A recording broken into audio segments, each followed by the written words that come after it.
I'm really an engineer. I love cracking hard problems.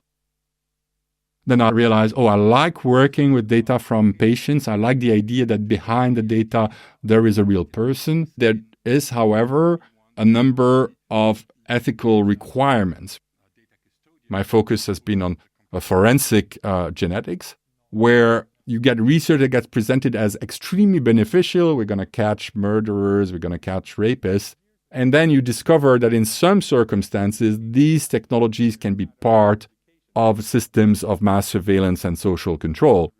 You have a crime scene and you collect some biological material that contains DNA, and then you want to try to check whether a suspect matches that DNA sample. Or you have a database of criminals and you want to see whether anyone in that database would match what you found at the crime scene.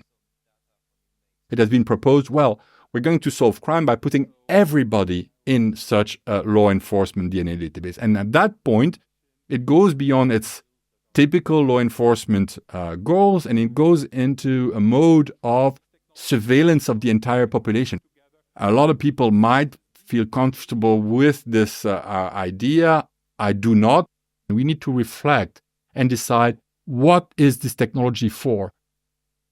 History tells us that, yes, we do have to worry about these things, that over the course of a couple of decades, things can change substantially. And so we need to constantly push back against this trend of more and more surveillance.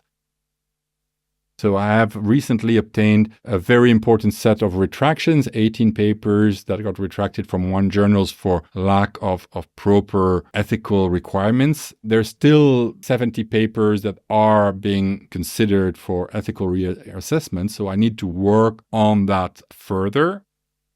And I think this award is special in a sense that there is really nothing quite like it elsewhere in the world.